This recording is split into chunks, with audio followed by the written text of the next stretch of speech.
I'm not joking when I say that this one very short eco printing tip has saved me thousands of dollars.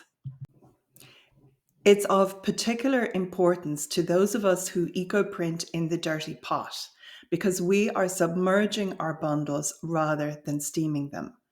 And for this reason, we need to roll and tie our bundles extremely tightly. You can see two bundles here, and if you were able to actually feel them, these would feel almost like ceramic or a stone.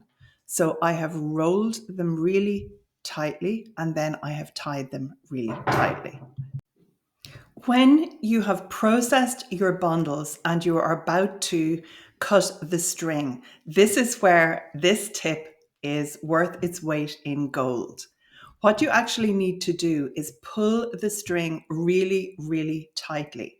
Because if you don't, if you cut down almost in the direction that my scissors are pointing, what you will discover is that in quite a number of cases, you actually snip the fabric.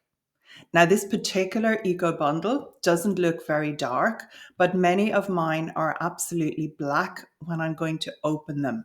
And for this reason, I found when I had a studio assistant, the very first time we worked together, 4 silk scarves actually got ruined because she snipped the fabric. So wait till you see the next image and note how much I pull the string to be able to maneuver my scissors underneath.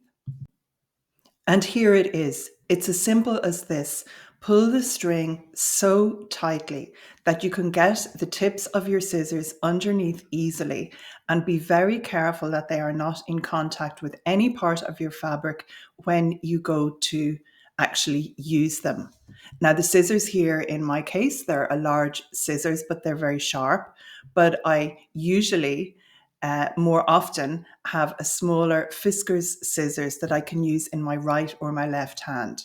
It just happened that for this particular bundle, it was a larger bundle of heavier fabric and I used the bigger scissors.